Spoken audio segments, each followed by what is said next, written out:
요엘 2장 12절에서 14절 말씀 우리 함께 한 목소리로 읽도록 하겠습니다.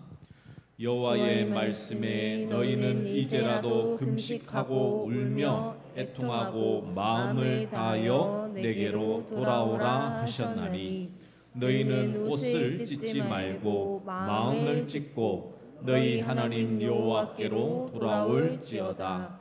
그는 은혜로우시며 자비로우시며 노하기를 더디하시며 인애가 크시사 뜻을 돌이켜 재앙을 내리지 아니하시나니 주께서 혹시 마음과 뜻을 돌이키시고 그 뒤에 복을 내리사 너희 하나님 여호와께 소제와 전제를 드리게 하지 아니하실는지 누가 알겠느냐. 아멘. 세계 곳곳에서 일어났던 영적 대각성 운동은 하나의 특징을 갖고 있습니다. 그것은 바로 죄에 대한 회개 운동이었죠. 그래서 단순히 은사나 능력이 나타났던 것을 통해서 영적 대각성 운동이라고 부르지 않습니다. 영적 대각성이라고 말할 때는 항상 회개가 따라오더라는 것이죠. 그러면 우리가 하나님 앞에서 어떤 회개를 하는 것이 진정한 하나님 앞에서의 참된 회개가 될까요? 오늘 주의 말씀을 통하여서 우리가 하나님 앞에서 어떤 회개를 통하여 하나님 앞에 가까이 나아갈지 진정으로 깨달으시는 또 그 믿음 안에서 이 참된 회개를 하시는 모든 믿음의 종들 되시기를 간절히 축원합니다. 요엘 선지자가 활동하던 시대는 남유다 요아스의 통치 시기입니다. 이 시기는 종교적으로 정치적으로 아주 매우 불안정한 시대였죠. 이 대제사장 여호야다와 함께 종교개혁을 단행하긴 했지만 이 여호야다가 세상을 떠나자 이내 종교개혁의 열정을 상실하고 결국은 그 의지를 포기하고 백성들의 태폐적이고 타락된 우상 숭배를 묵인하고 말죠.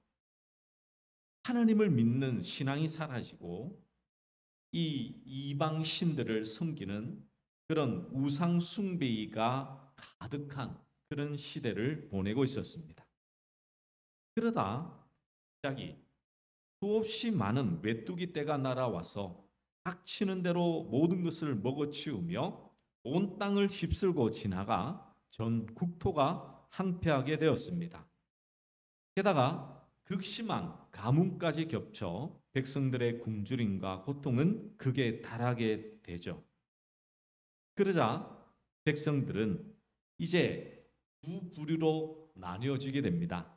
한 부류는 이제 유다는 하나님의 심판으로 완전히 망하게 되었다라고 절망하는 자들과 반대로 이것은 그저 우연히 자연재해일 뿐이다라고 하는 두 가지로 이렇게 나뉘어지게 됩니다.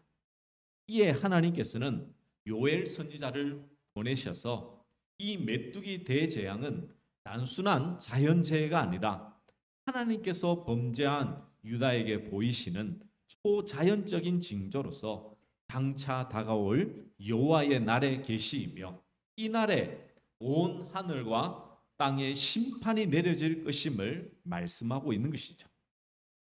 그렇다면 이스라엘 백성들이 이 메뚜기 재앙을 당하거나 또 이후에 보시면 메뚜기 재앙 이후에는 다른 민족의 침입으로 고통을 당하게 됩니다. 하나님의 심판의 그 모습이죠. 그러면 그 이유는 무엇일까요? 앞서 말씀드린 대로 그냥 우연히 일어난 것은 아닙니다. 하나님께서 그 모든 것을 허락하셨던 것이죠. 그러면 그것은 이 다른 민족이 강해서 아니면 메뚜기가 우연히 그냥 재수가 없어서 방향을 틀었을까요? 그것은 아니겠죠. 원인은 외부적에 있었던 것이 아니었습니다.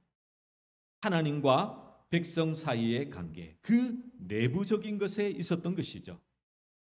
하나님은 항상 살피시는 것이 있습니다. 무엇이냐면 그들의 마음이 하나님께 있느냐 아니면 하나님께로부터 떠나 있느냐 거기에 하나님은 항상 관심이 있다는 것이죠. 그래서 성경은 말씀하기를 하나님은 우리의 마음의 중심을 살피신다라고 말씀하고 있는 것입니다. 그 부분이 오늘 이 읽었던 요엘 2장의 말씀에 아주 함축되어 나타나고 있는 것이죠. 그러면 오늘 말씀을 한 절 한 절 좀 살펴보도록 하겠습니다. 먼저 12절에 보시면 여호와의 말씀에 너희는 이제라도 금식하고 울며 애통하고 마음을 다하여 내게로 돌아오라라고 말씀하죠. 하나님께서는 이제라도 이제 그렇게 행하라고 말씀하고 있습니다. 이 유다에 대한 하나님의 심판이 확정된 후에 지금 말씀하고 있죠. 이미 지금 메뚜기 때는 왔습니다. 아주 힘들고 어려운 그 날을 당하고 있어요. 그리고 이제 외부 이방인으로부터 침입을 받을 것이라고 하나님은 심판의 날을 이제 선언했습니다.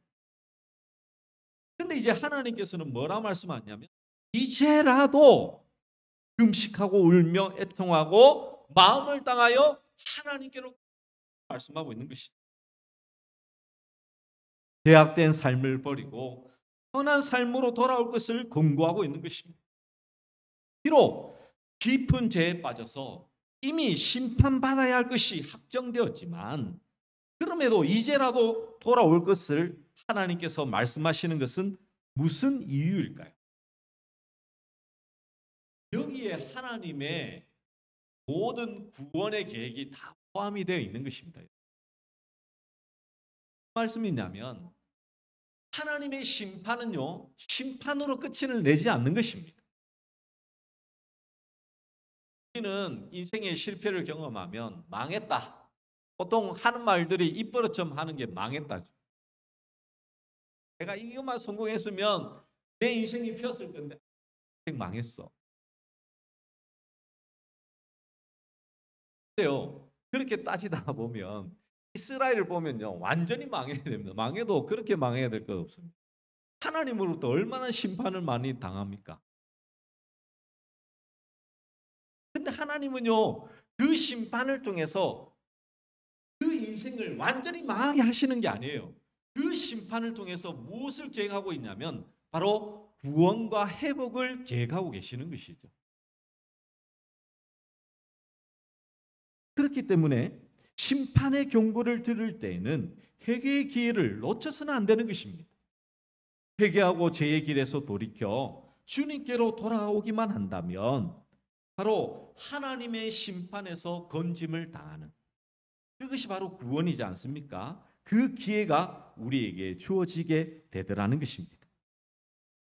그렇다면 우리가 어떻게 해야 우리의 마음을 다하여 하나님께로 돌이킬 수 있을까요? 요엘 선지자는 금식하고 울며 애통하며 그렇게 말씀하시고는요. 13절의 말씀에 보시면 이렇게 말씀합니다. 우리 13절 말씀 우리 한번 같이 한번 읽어볼까요? 준비 시작. 너희는 옷을 찢지 말고 마음을 찢고 너희 하나님 여호와께로 돌아올지어다. 그는 은혜로우시며 자비로우시며 노하기를 더디하시며 인애가 크시사 뜻을 돌이켜 재앙을 내리지 아니하시나니. 아멘. 당시 유대인들은요, 죄를 속하기 위해 대속죄일에 금식을 했고요. 절망적인 상황에서 가슴을 치며 대성통곡하며 하나님께 진정함으로 이렇게 회개하고 있음을 나타냈습니다. 그리고 또한 극심한 슬픔에 사로잡히거나 억울한 일을 당하거나 하나님 앞에 진심으로 회개할 때는 이 크리아, 옷을 찢는 간섭이 있었습니다. 야곱이 사랑하는 아들 요셉이 죽은 것으로 알고 자기 옷을 찢었고요. 아이성 공격에 실패한 후 여호수아가 자신의 옷을 찢었습니다. 아합 왕이 하나님으로부터 심판의 경고를 들을 때에 회개하는 심정으로 자신의 옷을 찢었죠. 옷을 찢는다는 것은요, 하나님 앞에 숨김없이 감추지 않고 있는 모습 그대로 나와 용서를 구한다는 뜻을 가지고 있습니다. 찢겨지는 옷을 통하여 그들의 마음을 표현하고 있는 것이죠. 아, 하나님, 내 마음이 슬픕니다. 내 마음이 억울합니다. 내가 진정으로 회개합니다. 그래서 유대인들에게 있어서 옷을 찢는 행위는 내면적인 슬픔을 겉으로 표현하는 방법이었습니다. 그런데 하나님께서는요, 옷을 찢지 말라고 합니다. 아니, 지금까지 그 옷을 찢어오는 이 간섭들이 많았는데 찢지 말라는 거예요. 왜 그렇습니까? 그들의 마음은 이미 형식화되었다는 것입니다. 의식화되었다는 것이죠.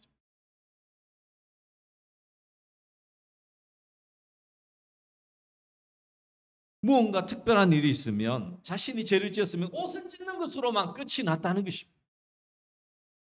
예를 들면 그렇죠. 우리가 장례식에 가면 지금은 참 잘 보이지 않지만 곡을 하는 것과 마찬가지죠. 눈물이 나지 않는데도 사람만 오면 아이고 아이고 아이고, 참 그게 우리가 좀 뭐 전통이라서 뭐 말하기 그렇지만 이게 뭡니까? 거칠애잖아요. 거칠. 나 슬퍼한다라는 것을 아이고라는 곡을 통해서 그냥 보여주는 것이지, 그 마음의 그 이 아픔을 어떻게 표현할 수 있겠습니까? 이런 이 형식화되고 갈래가 된 이런 식이 되어 버리니까 참된 회개가 없더라는 것이죠. 그래서 하나님께서는 마음을 찢으라라는 것입니다. 여기서 찢으라라는 것은요, 이제 옷을 찢는 것과는 다르죠. 마음을 찢으라는 것은 이제 째다, 떼어나다, 떼어내다라는 뜻을 가진 히브리어입니다. 우리 안에 잘못된 것이 있다면 이 떼내버려야 되죠. 우리 몸에 암이 있으면요, 그것을 그냥 그대로 두면 계속해서 자라나게 됩니다. 그래서 잘라내야 되는 것이죠. 메스로 도려내는 수술이 필요한 것입니다. 우리 안에 병들고 왜곡되고 건전하지 못한 죄악된 덩어리들을 제거하는 고통이 수반되는 것이 바로 회개의 모습인 것이죠. 그런데 문제는 사람들이 옷을 찢을 수는 있습니다. 헐큼한 옷을 찢는 게 아니고요, 조금만 힘만 있어도 자신의 옷은 쉽게 찢을 수 있죠. 근데 어떻게 마음을 찢을 수 있습니까? 이 마음이라는 것은 사람의 전인격적인 것으로 보죠. 마음을 찢는다는 것은 마음으로 주님께 돌아오는 것을 의미하는 것입니다. 이사야 선지자가 이미 증거한 대로 이 백성이 입술로는 나를 존경하나 마음은 멀도다 한 것처럼 말로만이 아니라 마음의 변화가 있어야 되는 것이죠. 즉 마음을 찢는다는 것은요, 주님의 마음을 가지고 그 죄에 대해서 안타까워하며 슬퍼하며 진정한 회개로 우리의 마음의 변화가 일어나야 된다라는 것을 의미하고 있는 것입니다. 그런데 사람의 마음이 어떤 상태에 있습니까? 그 마음의 생각과 계획이 어려서부터 항상 악한 것이라고 창세기에서 이미 말씀하고 있죠. 만물보다 심히 부패한 것이 사람의 마음이라고 말씀은 하고 있습니다. 그러므로 이러한 성경의 말씀은 인간의 자연적인 선함에 관한 환상을 깨어부수는 것이죠. 어느 누구도 자기 마음을 자기의 마음대로 할 수가 없는 것입니다. 내 마음 나도 몰라. 이게 바로 우리의 이 마음을 향한 가장 좋은 이 진실된 표현이죠. 세상 사람들은 그 마음을 스스로 다스릴 수 있다라고 생각합니다. 식당이나 뭐 화장실에 보면 벽에 보면 마음 다스리는 글, 이런 좋은 글들이 많죠. 화를 내지 말고 너그럽게 마음을 먹고 참으라. 몰라서 못합니까, 여러분?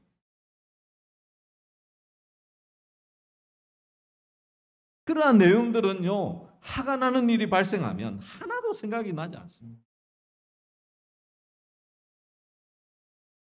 아무리 마음을 다스리려고 해도 안 되는 것이 우리 마음. 아니 여러분 마음속에 올라오는 그 죄악들을 여러분이 나 이거 안 할 거야 한다고 여러분 안 올라오는 경우가 있었습니까? 아닙니다. 우리의 마음속에서는 끊임없이 이 죄된 마음들이 이 솟구쳐 오르잖아요. 솟구쳐. 그러니 아무리 마음을 다스리고자 하여도 안 되는 것입니다. 아무리 좋은 이 글들과 책을 본다고 한들 그것이 우리의 마음의 심신을 단련시켜 주지는 못하죠. 특히나 명상은 더합니다. 여러분 이 기독교인 중에서도 명상을 하는 분들이 계신데 절대 하시면 안 됩니다. 여러분 우리는 명상을 하는 게 아니에요. 하나님께 기도로 나아가는 자라는 것을 우리가 꼭 기억하셔야 됩니다. 이 명상의 이 최종은 이 접신이거든요. 여러분 그거 잘 하셔야 됩니다.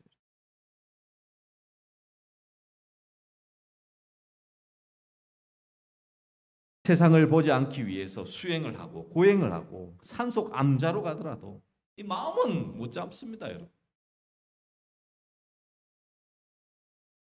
그러면 어떻게 마음을 찢을 수 있을까요? 이 마음을 우리가 다스리지 못하는데 어떻게 우리의 마음을 찢을 수 있냐고요. 옷이야 사람이 찢을 수 있지만 마음도 다스리지 못하는 우리 인간이 어떻게 이렇게 주님께로 돌아갈 수 있겠습니까?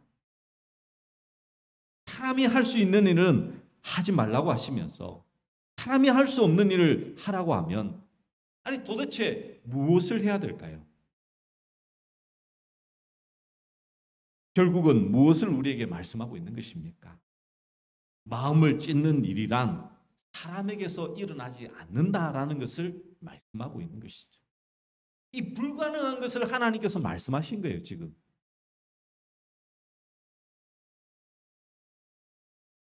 지금 이 말씀이 지금 이해가 되십니까? 이 죄에 대해서 고민을 하고 내 마음을 다스리지 못한다는 사람은요, 여기 이 말씀을 들으면 딱 이 충격을 받는 거죠. 내 마음도 다스리지 못하고 죄도 이렇게 못하는데 어떻게 내 마음을 찢을 수 있지? 이게 딱 와야 되는 거예요.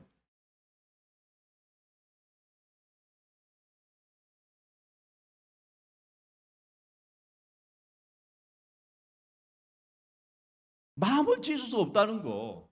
여러분 그걸 이 아는 게 지혜고요. 은혜죠. 사람의 힘으로는 불가능한 거잖아요. 아니 목사님 나는 찢을 수 있습니다 하는 분들 한번 나와보시라고요. 한번 찢어보세요. 어떻게 찢는지. 없습니다. 여러분 마음을 찢을 수 있다. 없잖아요. 여러분 마음을 어떻게 찢습니까? 결국 이것은요. 오직 하나님께서 행하시는 것이죠. 성령님이 임하시 않고서는 사람이 마음으로 진정한 회개로 하나님 앞에 설 수 있는 자는 없다는 사실입니다. 그러므로 마음을 찢고 주님께로 돌아오는 자가 있다면 그것은 정말 하나님께서 행하신 일이죠. 하나님의 말씀은 하나님께서 이루십니다.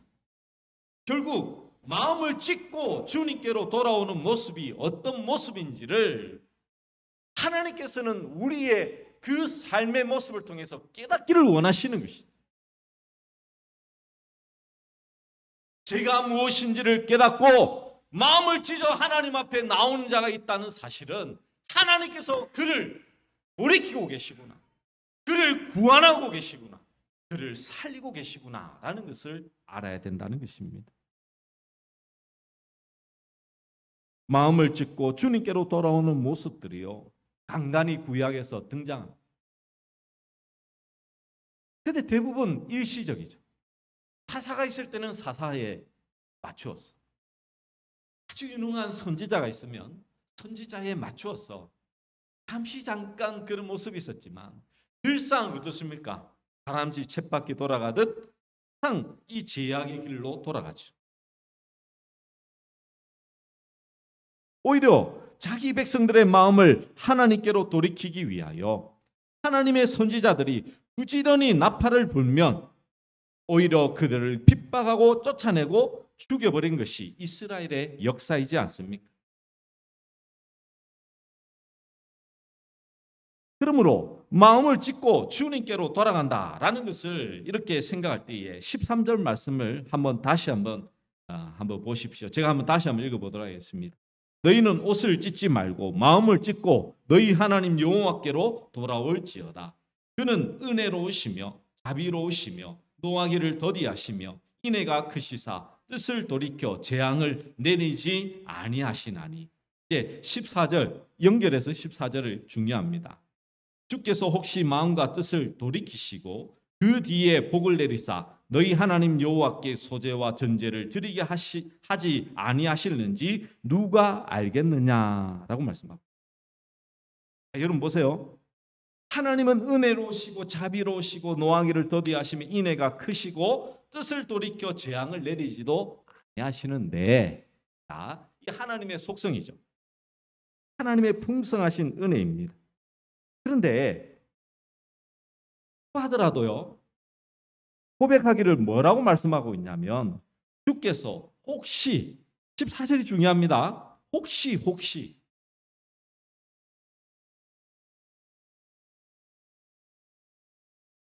회개했다고 해서 기계적으로 자동으로 용서가 주어지는 것이 아니라는 것이,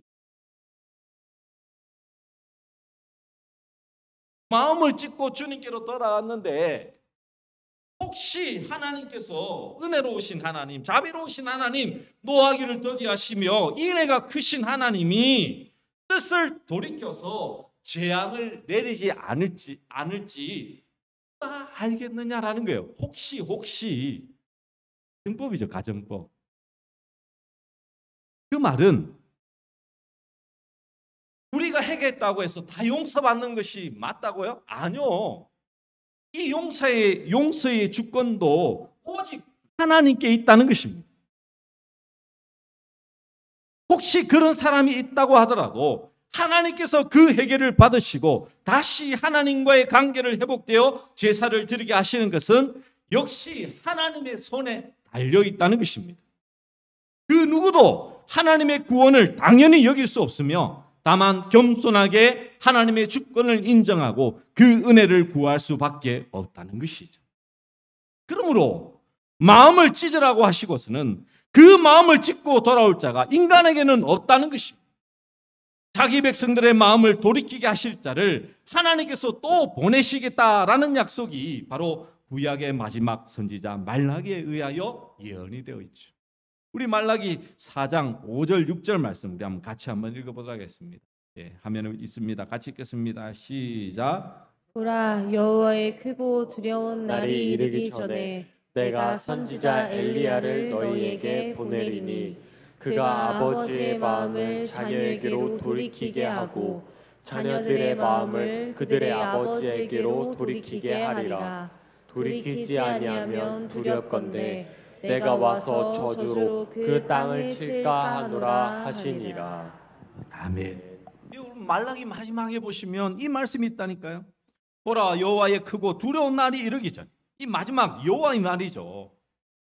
근데 선지자 엘리야를 보내겠다고 말합니다. 자, 여러분, 이제 우리가 이제 신약을 다 알고 있으니 이 엘리야는 누구입니까? 바로 세례 요한이죠, 세례 요한. 이 마지막 날은 메시아가 오시는 날인데 그 날이 크고 두려운 날이 되는데 주의 이름을 부르는 자는 구원을 얻게 된다는 것입니다. 마음을 찢는다는 것은 결국은 무엇입니까? 돌이키게 하는 것. 그것은 바로 주의 이름을 부른다는 것이죠. 그렇지 아니하는 자는 저주로 그 땅을 치시겠다라고 말씀하고 있습니다. 이 선지자 엘리야를 예수님께서는 분명히 세례 요한이라고 말씀하셨고, 세례 요한이 이 땅에 와서 백성들의 마음을 돌이키게 하는 것은 예수님을 믿게 하는 일이었죠.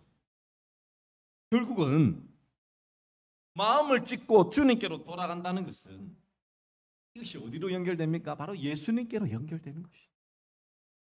예수님을 믿는 것입니다. 예수님을 믿는. 우리 스스로 구원받을 수 없잖아요. 오직 하나님의 은혜로만 구원받듯이 우리가 마음을 찢는다는 것은 우리의 마음속에 친히 성령님께서 우리 마음속에 들어와 우리의 마음속에 참된 주가 되어 주시는 것이죠.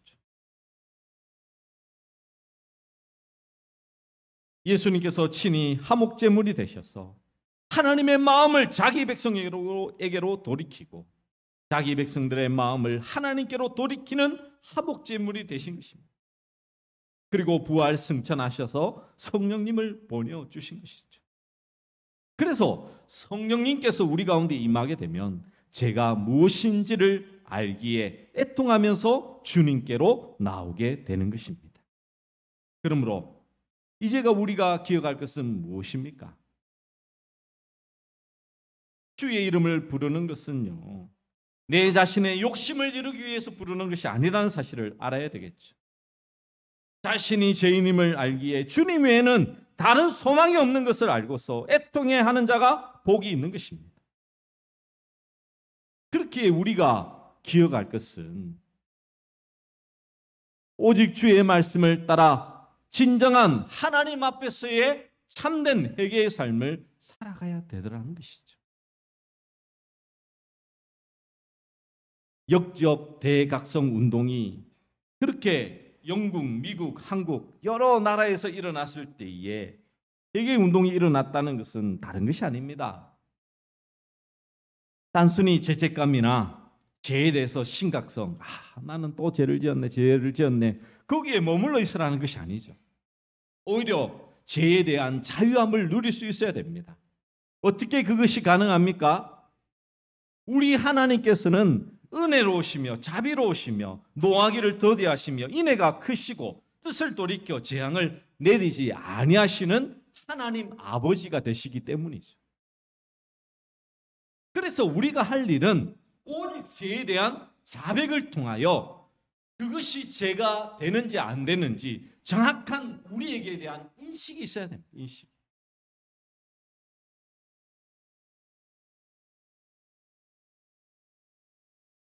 그냥 하나님 내 죄를 용서해 주세요. 죄송합니다. 라고 말만 한다면요. 그거는 진정한 회개가 아닙니다.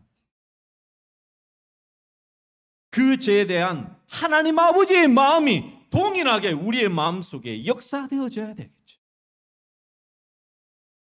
그러므로 우리가 생각할 것은 이 참된 회개를 통하여 마음에 찢는 회개를 통하여 우리가 가장 회복해야 될 것은 다른 게 아닙니다. 바로 예수님과의 관계 회복인 것이죠. 여러분의 삶 속에 예수 그리스도가 살아계셔야 됩니다.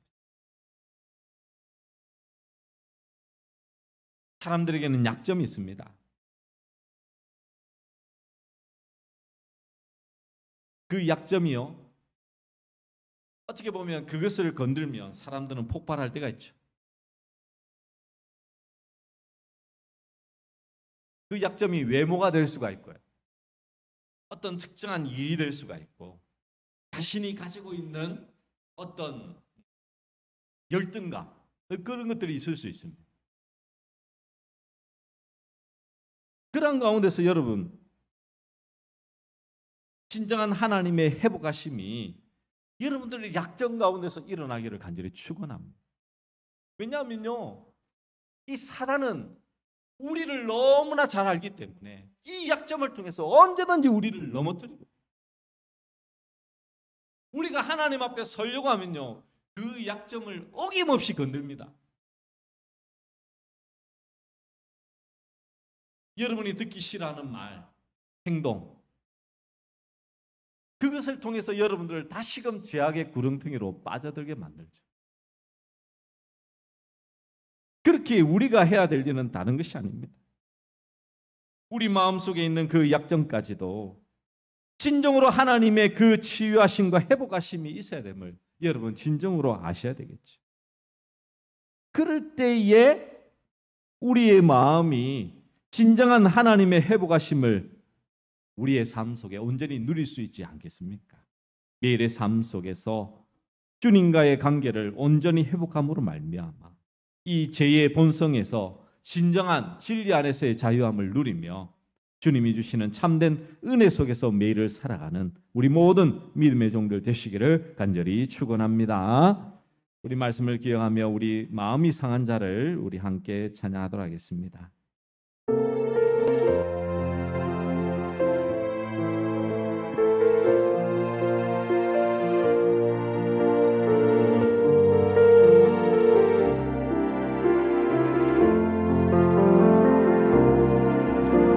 마음이 상한 자를 고치시는 주님, 하늘의 아버지 날 주관하소서.